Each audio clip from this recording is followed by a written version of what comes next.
The Athletic.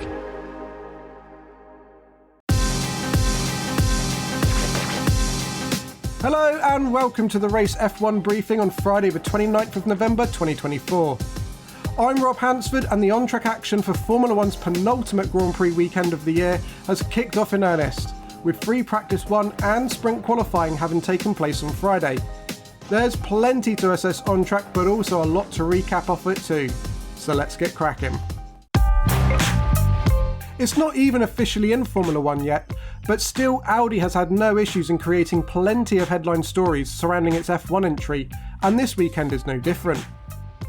Ahead of Friday's first practice session, Audi announced that it has sold a minority stake of its F1 team to Qatar's sovereign wealth fund. The Qatar Investment Authority will acquire a minority stake in Audi's F1 team by the middle of next year, once Audi's initial transaction to purchase Finn Rausing's remaining stake of Sauber is closed. QIA is already the third largest investor in Audi's parent company Volkswagen, but this marks its first step into owning a competitive top-level motorsport entity. The announcement might come as a slight surprise to some, given Audi is currently in the process of purchasing 100% of Sauber. But Audi CEO and Sauber chairman Gernot Dollner told select members of the media, including the race, that it completes a plan put in place in late 2023, when an F1 project review was undertaken following Dollner's arrival. We decided that we need a bigger approach to Formula One, and taking a partner in was part of that decision, he said. Today is an important milestone for our Formula One project.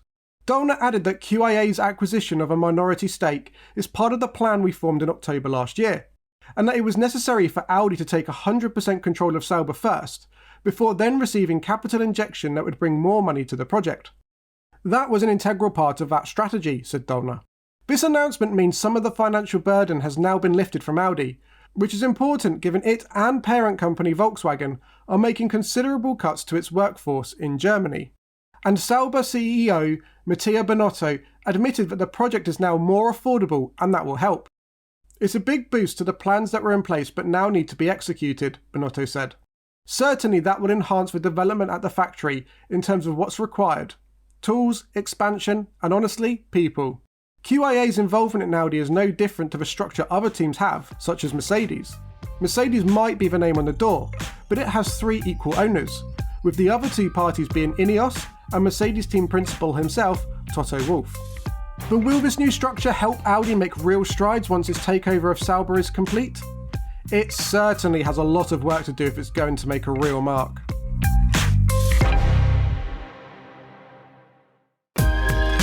McLaren's Lando Norris might have recently lost one championship to Max Verstappen, but there's still a second very much at play for the pair over the next 2 weekends.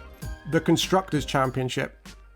Coming into Qatar, Red Bull is seriously at risk of dropping out of title contention in the Constructors, but McLaren's Lando Norris was quick to point out that his main championship rival for 2024 has taken Red Bull's fight to McLaren and Ferrari almost single-handedly.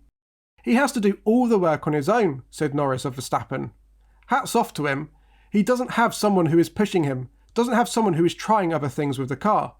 You can't do A/B tests and things like that, because data isn't as valuable when you don't have someone who is performing at the same level.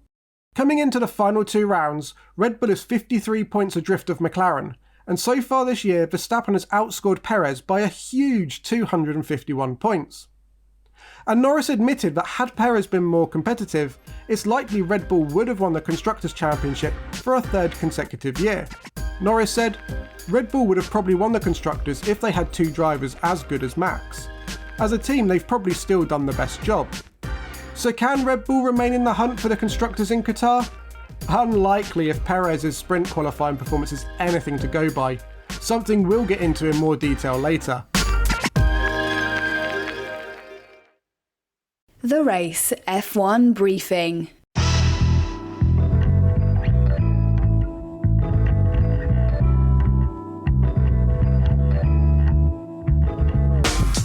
It's time to start talking about the on-track action now, and what better place to start than with the outcome of Friday's sprint qualifying session. After a tricky weekend in Vegas, it would appear McLaren has refound its mojo, with Lando Norris securing pole position for Saturday's sprint race.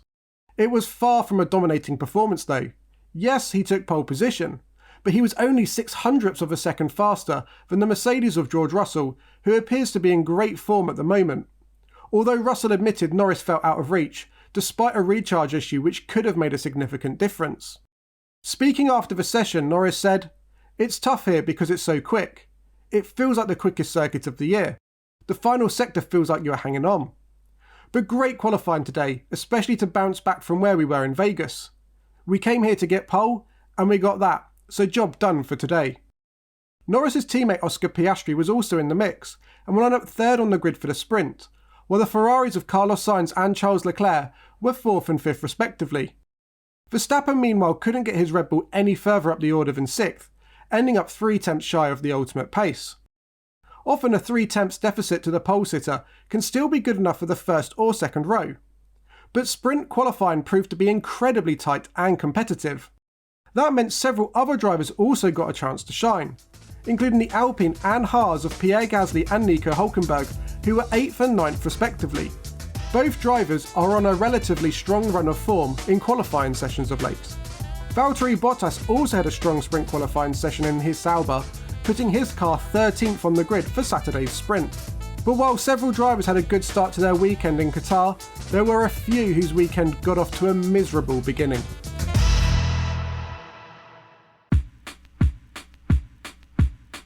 How often have we heard this year? Sergio Perez has had yet another poor qualifying session.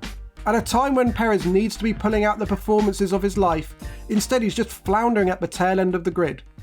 It was yet another poor showing as he qualified 16th, and he will need to pull off some kind of miracle if his weekend's fortunes are going to considerably change.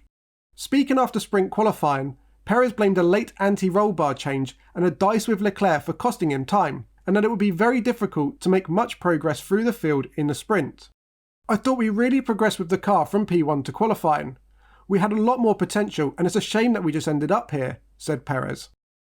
Naturally, attention turned to how the potential candidates to replace Perez at Red Bull for 2025 were getting on, and thankfully for Perez, most of them struggled to make any impact in the sprint qualifying session. Yuki Tsunoda could only manage 17th, while Williams driver Franco Colapinto ended up last, having struggled with the front end of his car washing out mid-corner in the mid to low speed turns. That poor performance for Colapinto, while teammate Alex Albon was 12th, comes at a really pivotal point for him in his bid to impress Red Bull and prove to them he should be the driver in its team next year. Tsunoda's RB teammate Liam Lawson meanwhile put in a lap to show that he should not be discounted from the Red Bull senior team seat yet. He managed to make it through to SQ3, ending up 10th fastest. It's a good thing we're not in Red Bull's shoes right now. Trying to decide who should be racing alongside Max Verstappen next year appears to be one of the hardest decisions possible to make at the moment.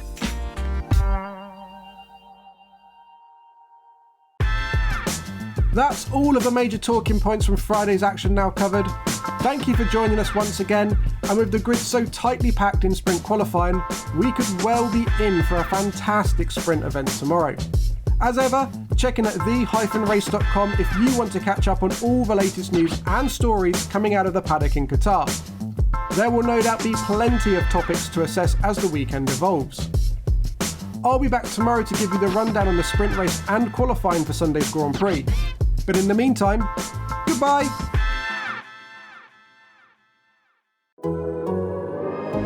The Athletic.